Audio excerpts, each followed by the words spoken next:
ሰላምታችን በያላችሁበት ይድረስ። የተወደዳችሁ የቻናላችን ቤተሰቦች የዕለቱን የረፋድ አዳዲስና የተመረጡ መረጃዎች ወደ እናንተ ማድረስ እንጀምራለን። ዘመቻ አባደርምስ በከፍተኛ ድሎች ታጅቦ ቀጥሏል። በሰሜናዊው ቤተ አማራ መቄት የአገዛዙ ሰራዊት ረግፏል። በደብረ ብርሃን ዙሪያ ከባድ ውጊያ ተካሂዷል። በጎጃም ቋሪትም ፋኖ ከባድ ማስጠንቀቂያ ሰጥቷል። የፋኖ ኃይላት አዲስ አደረጃጀት መስራቱን ይፋ አድርጓል። ግዙፎቹ ጦር ተዋህደዋል።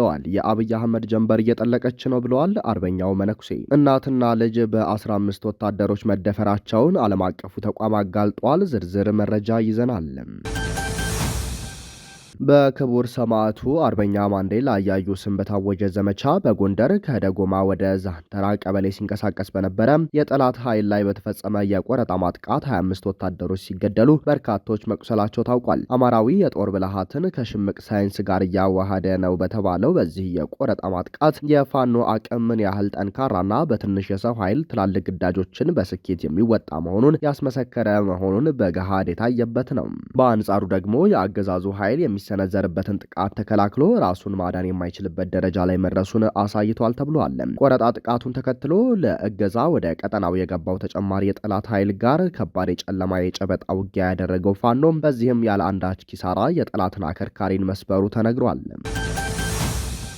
በሰሜን ወሎ ፍላቂት ገረገራ ግንባር በተደረገ ተጋድሎ 17 የአገዛዙ ወታደሮች ሲገደሉ በርካቶች ቆስለዋል። በውጊያው የጠላት ብልጽግና ኃይል በፋኖ ተቆርጦ ከባድ የሰብአዊና ቁሳዊ ኪሳራን የተከናነበ ሲሆን፣ በአንጻሩ ፋኖ ከ15 በላይ ክላሽንኮቭ መሳሪያዎችን ከመማረክ አልፎ ቁልፍ ወታደራዊ ስፍራዎችን በቁጥጥር ስር ማስገባቱ ተነግሯል። ሙትና ቁስለኛ ከመሆን የተረፉ ቀሪ የጠላት ኃይሎች የያዙትን ከባድና የቡድን መሳሪያ የእውር ድንብራቸውን እየተኮሱ ወደ ፍላቂት ገረገራ ከተማ የሸሹ ሲሆንም የእናንተ ወገኖች ናቸው የመቱን በሚል በከተማዋ በርካታ ንጹሃኖች መደብደባቸው ታውቋል። የአማራ ፋኖ ብሔራዊ ንቅናቄ አፋብን ደቡብ አማራ ቀጠና አሳምነው እዝ አጼ ዘርዓ ያዕቆብ አንደኛ ኮር በአብይ አህመድ ሰራዊት ላይ ድል ተቀዳጀ። የደቡብ አማራ ቀጠና አሳምነው እዝ አጼ ዘርዓ ያዕቆብ አንደኛ ኮር ነጎድጓድ ክፍለ ጦር ለተከታታይ 3 ቀናት ከደብረ ብርሃን ከተማ አቅራቢያ በሚገኙ አካባቢዎች ከአረመኔው አብይ አህመድ ኃይል ጋር ብርቱ ውጊያ አድርገዋል። ይህ በእንዲህ እንዳለ የአብይ አህመድ ተላላኪ ኃይሎች የአሳምነውን ልጆች ከበባ አድርጌ እደመስሳለሁ በሚል እቅድ ከደብረ ብርሃንና ሌሎች ከተሞች ኃይል አሰባስበው ቢመጡም በፋኖ አባላት ከፍተኛ ምት እንዲደርስባቸው ተደርጓል። ለ3 ተከታታይ ቀናት በዘለቀው በዚህ አውደ ውጊያ የአማራ ፋኖ ብሔራዊ ንቅናቄ ደቡብ አማራ ቀጠና አሳምነው እዝም አጼ ዘርዓ ያዕቆብ አንደኛ ኮር የነጎድጓድ ክፍለ ጦር አናብስቶች የአረመኔውን ኃይል አይቀጡ ቅጣት በመቅጣት ድል ተቀዳጅተዋል። ከጠላት ኃይል የተገደሉት አስከሬን በወርቅ ጉር ገብርኤል አካባቢ የተቀበሩ ሲሆን የቆሰሉ ደግሞ በደብረ ብርሃን ሪፈራል ሆስፒታል ሕክምና እየተደረገላቸው ይገኛሉ። በተጨማሪም የአብይ አህመድ ኃይሎች የፋኖን ምት መቋቋም ሲያቅታቸው በከባድ መሳሪያ በንጹሃን መኖሪያ ቤቶች ላይ ጥቃት ሰንዝረዋል። ሆኖም ግን የነጎድጓድ ክፍለ ጦር ተዋጊዎች አካባቢውን መልሰው መቆጣጠር ችለዋል። በተያያዘ ዜና የአማራ ፋኖ ብሔራዊ ንቅናቄ ደቡብ አማራ ቀጠና አሳምነው እዝ አጼ ዘርዓ ያዕቆብ አንደኛ ኮር ናደው ክፍለ ጦር በመራቤቴ ወረዳ አለም ከተማ ውስጥ በጠላት ኃይል ላይ ድንገተኛ ኦፕሬሽን በመፈጸም ጀብድ ሰርተዋል። የናደው ክፍለ ጦር ተወርዋሪ አናብስቶች ማቁር 01 ተብሎ በሚጠራው ቀበሌ ውስጥ ጥበቃ ላይ በነበሩ የአገዛዙ ወንበር አስጠባቂ የብአዴን ሚሊሻዎች ላይ ጥቃት በመፈጸም 3 ሚሊሻዎች የተገደሉ ሲሆን 3 የሚሆኑት ደግሞ በጽኑ በማቁሰል ድል ማድረጋቸውን የኮሩ ህዝብ ግንኙነት መምሪያ አሳውቋል። አርበኛ ዘመነ ካሴ ለጀግናው ሲሳይ ታደሰ ወልዴ ስጦታ አበረከተ። የአማራ ህዝብ አብዮት ከተጀመረ ጀምሮ ላለፉት 3 ዓመታት እንደ ህዝብ እያስመዘገብነው ባለው አኩሪ ድል መካከል እጅን በአፍ የሚያስጭን ልዩ ጀብዴ የፈጸሙ ጎልተው የሚታዩ በታሪክና በትውልድ ፊት ሲታወስ የሚኖር ታሪክ የሰሩም በርካታ ተናጠላዊ ጀግኖች እንዳሉን በዘመናችን ለማየት በቅተናል ብለዋል።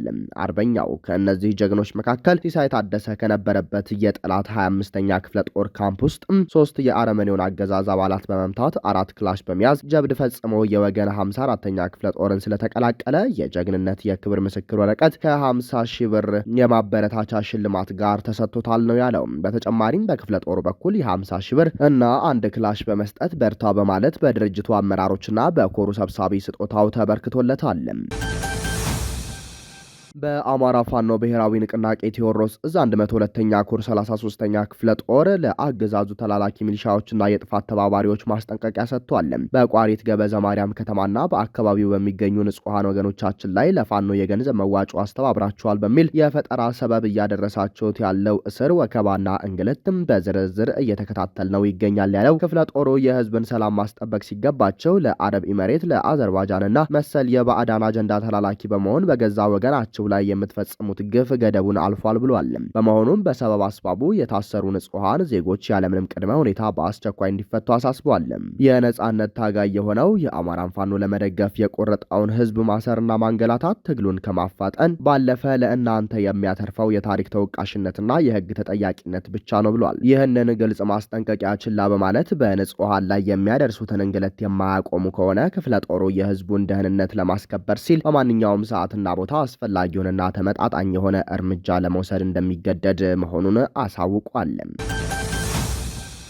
በአማራ ፋኖ ብሔራዊ ንቅናቄ አፋበን ምኒልክ እዝ 106ኛ ኮር የ22ኛ 31ኛ እና 34ኛ ክፍለ ጦር ምስረታ ተጠናቋል። የጀብደኛው ምኒልክ እዝ አካል የሆነው የደጋው መብረቅ ኮር ከተመሰረተ ጊዜ ጀምሮ አስደማሚ ተጋድሎችን እየፈጸመ ይገኛል። በስሩ የሚገኙትን 5 ክፍለ ጦሮችን በማስተሳሰር እረፍት አልባ አውደ ውጊያዎችን በመፈጸም በጠላት ላይ በቀጠናው ፍጹም የበላይነት ወስዷል። ድርጅቱ ባወረደው መመሪያ መሰረት ኮሩ አሁናዊ የትግሉን አቋም በሚመጥን መልኩ የኮር አደረጃጀት ማሻሻያ አድርጓል። በአፋበን ምኒልክ እዝ የመልሶ ማደራጀትና የመዋቅር ማሻሻል ተግባራት መካከል አንዱ የሆነው የኮር አደረጃጀትና የክፍለ ጦር መልሶ ማደራጀት ለበርካታ ቀናት ውይይት ከተደረገበት በኋላ አደረጃጀቱ ተሰርቷል። ከዚህ በፊትም የአማራ ፋኖ ብሔራዊ ንቅናቄ አፋብን ምስራቅ አማራ ቀጠና ምኒልክ እዝ የደጋው መብረቅ ኮር በሚል ይጠራ የነበረው አሁን 106ኛ ኮር በሚል መጠሪያ ስም ተሰይሟል። እንዲሁም በደጋው መብረቅ ኮር ስር የነበሩትን ታሪካዊቷ ጽናት ክፍለ ጦር፣ ጀብደኛዋ አንሻ ሰይድ ክፍለ ጦር፣ ምሽግ ሰባሪዋ ደጀን ክፍለ ጦር፣ ነበልባሏ ቀኛዝማች ተበጀ ወርቁ ክፍለ ጦር፣ ተናዳፊዋ ሰንጥቅ ክፍለ ጦሮች እንዲሁም የወሎ ቤተ አማራ ጠቅላይ ግዛት እዝ አሃድ የነበሩትን ክፍለ ጦሮች ወደ 3 በማዋሃድ አዲሱን 106ኛ ኮርን አዋቅረዋል። ስለሆነም የሶስቱን ክፍለ ጦሮች ስያሜ 22ኛ፣ 31ኛ እና 34ኛ ክፍለ ጦር ተብለው ስያሜው በመስጠት የኮሩን መልሶ ማደራጀት ተግባር መጠናቀቁን የአፋብን ምኒልክ እዝ ህዝብ ግንኙነት መምሪያ አሳውቋል። በጦር ሜዳ ትግል ላይ ያሉት መነኩሴው ቆሞስ አባ ጳውሊ የብልጽግና ሰራዊት የወንብድና ምልክት ነው አሉ። ቆሞስ አባ ጳውሊ ባጋሩት መልእክት የሀገር መከላከያ ሰራዊት የአንድን ሀገር ሉዓላዊነት፣ የግዛት አንድነትና የህዝብን ደህንነት ከውጭ ወረራና ከውስጥ ስጋቶች ለመጠበቅ በህግ የሚቋቋም የታጠቀ ኃይል ነው። ዋና ዓላማው ሉዓላዊነትን ማስከበር ሲሆን ይኸው የሀገሪቱን ድንበር ከማንኛውም የውጭ ጠላት ጥቃት መከላከል ነው። ሌላኛው አበይ ስራው ደግሞ ህገ መንግስቱን መከላከል ወይም ከአምባገነንነት ስርዓትና ሰላም ማስከበር ነው። የሀገር መከላከያ ሰራዊት መርሆች ያሉት ሲሆንም ከማንኛውም ፖለቲካ ወገንተኝነት ነጻ መሆን እንዳለበት ይታወቃል። የሀገር መከላከያ ሰራዊት ለማንኛውም የፖለቲካ ፓርቲ ሳይሆን ለህገ መንግስቱ የታመነ ከሁሉም ብሔር ብሔረሰቦች የተወጣጣ ለህዝብ ብቻ የሚቆም መሆኑን ገልጸዋል። ሆኖም ግን የአሁኑ የብልጽግና መከላከያ ሰራዊት ይህን አምባገነን ስርዓት ለማስቀጠል የሚጥር የወንበዴዎችና ሀገር ፍቅር የሌላቸው ስብስብ ነው። አብይ አህመድ ወደ ስልጣን ከመጣ ጀምሮ ዳር ድንበርን ክፍት አድርጎ የውጭ ጠላት እየፈነጨበት መንደር ለመንደር ህጻናትን ሳይቀር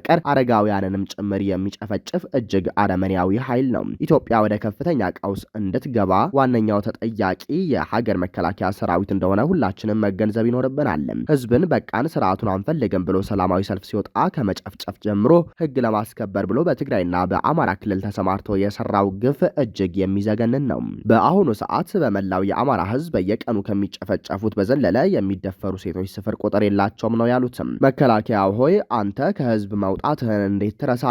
የህዝብ ልጅ አይደለህምን? ወደ እናትህ፣ አባትህ፣ እህትና ወንድምህ እንዴት በጭካኔ ትተኩሳለህ? የቆምክበትን ዓላማ በእውኑ ታስታውሳለህን?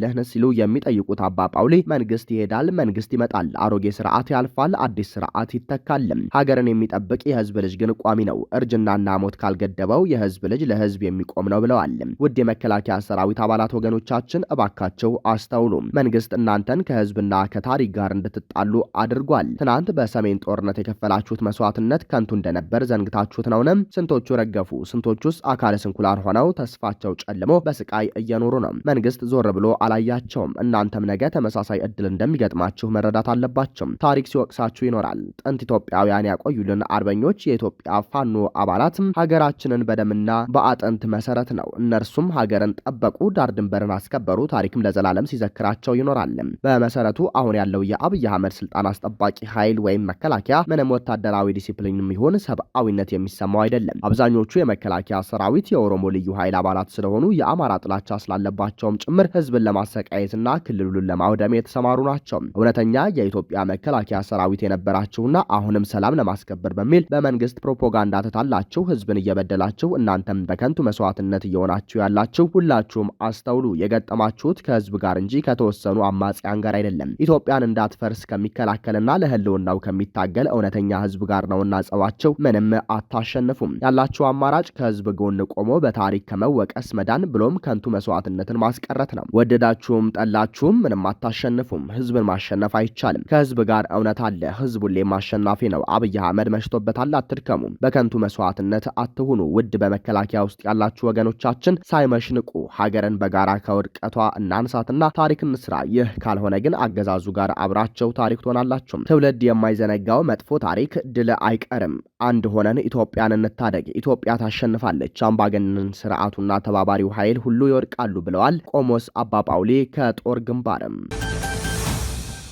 ዓለም አቀፉ የሰብአዊ መብቶች ተቋም አምነስቲ ኢንተርናሽናል የኦሮሞ ነጻነት ሰራዊት አባላት በሴቶችና ሴት ልጆች ላይ የወሲብ ባርነት እንዲሁም በቡድን መድፈርን ጨምሮ የተለያዩ ወሲባዊ ጥቃቶችን ፈጽመዋል ሲል አዲስ ባወጣው ሪፖርት ከሰሰ።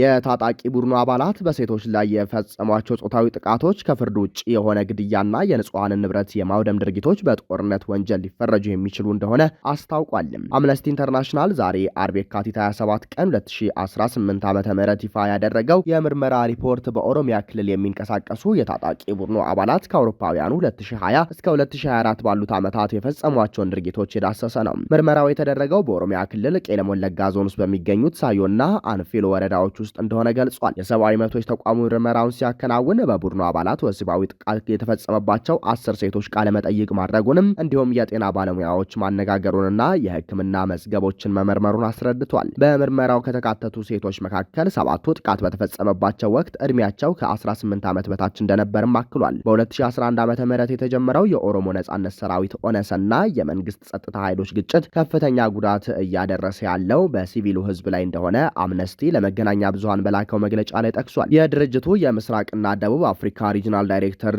ቲጌት ጃጉታ ለ7 ዓመታት ያህል ኦሮሚያ ክልል ውስጥ ያሉ ታጣቂዎች በኮሚኒኬሽን እና በመገናኛ ብዙሃን መገደብ ምክንያት በተፈጠረው የጨለማ ሽፋን ስር ሆነው ንጹሐንን ለከፍተኛ ስቃይ ዳርገዋል ብለዋል። የአምነስቲ ሪፖርት እንደሚያስረዳው ቃለመጠይቅ ከተደረገላቸው 10 ሴቶች መካከል 5ቱ ለወሲብ ባርነት ተዳርገው ነበር። ሪፖርቱ 9ኙ በኦሮሞ ነጻነት ሰራዊት ታጣቂዎች ጥቃት ተፈጽሞባቸዋል። አንዷ ደግሞ በኢትዮጵያ መከላከያ ሰራዊት ወታደርና በኦነሰ ታጣቂዎች ስም ጥቃት ደርሶባታል ይላል። በማሳያነት የተጠቀሰች አንዲት እናትና በወቅቱ 12 ዓመቷ የነበረችው ልጇ 3 ሳምንት ለሚሆን ጊዜ ዋሻ ውስጥ እጃቸው ከዛፍ ጋር ታስሮ በበርካታ የኦነሰ ወታደሮች መደፈራቸውንም እንደተናገረች መግለጫው ላይ ሰፍሯል። ወሲባዊ ጥቃት የተፈጸመባት እናት ለ3 ሳምንት ያህል 15 ወንዶች እኔንና ልጄን ይደፍሩኝ ነበር፣ ይፈራረቁብን ነበር ማለቷን አምነስቲ በሪፖርቱ ገልጿል። በ2017 ዓ.ም በኦነሰ ተዋጊዎች በወሲብ ባርነት ተይዛ የነበረች ሌላ ሴት የደረሰባት ሰቆቃም በሪፖርቱ ላይ በማሳያነት ተጠቅሷል። እንደ አምነስቲ ገለጻ ጥቃት የደረሰባቸው ሴቶች ባሎቻቸው፣ ወንድሞቻቸው ወይም አባቶቻቸው የመንግስት የጸጥታ ኃይል አባል በመሆናቸው ምክንያት የታጣቂ ቡድኑ አባላት በበቀል እንደደፈሯቸው ተናግረዋል። ከጾታዊ ጥቃቱ በኋላ ቤታቸውን ለቀው እንደሄዱ እንደተገደዱ፣ እንዲሁም ይህንን ያላደረጉ ቤታቸው እንደተቃጠለ ሪፖርቱ አመልክቷል። 2 ሴቶች ወንድ ዘመዶቻቸው በታጣቂዎቹ እንደተገደሉም ተናግረዋል ብለዋል። ወሲባዊ ጥቃት፣ ከባድ ድብደባ ተፈጽሞባቸዋል የተባሉት ሴቶች አሁንም ቢሆን በኦነሰ ተዋጊዎች እና በባለስልጣናት የበቀል እርምጃ እንደሚወሰድባቸው በመስጋት ከወሲባዊ ጥቃት ጋር ተያይዞም በሚመጣው መገለል የተነሳ የሕክምና አገልግሎት እንዳላገኙ ተገልጿል። የተቋሙ የምስራቅና ደቡብ አፍሪካ ሪጂናል ዳይሬክተር ቲጌሪ ቻጉታ እነዚህ ተደጋጋሚ በደሎች አሰቃቂ ብቻ አይደሉም፣ የጦር ወንጀል ሊሆኑ ይችላሉ ብለዋል። አምነስቲ የሰነዳቸው እነዚህ ግፎች የተፈጸሙት ተጠያቂነት በሌለበት አካባቢ ውስጥ እንደሆነ የገለጹት ዳይሬክተሩ መንግስት በአካባቢው የግንኙነት መስመሮች ማቋረጡንም ድርጊቶቹ እንዲፈጸሙ አስተዋጽኦ ማድረጉን ተናግረዋል። የኢትዮጵያ ባለስልጣናት በቀውስ ጊዜያት ሳንሱር ተግባራዊ ወደ ማድረግ ሲመለሱም ይህ የመጀመሪያቸው አይደለም። ሙሉ ምስል ከዚህ የከፋ ሊሆን ይችላል ብለዋል።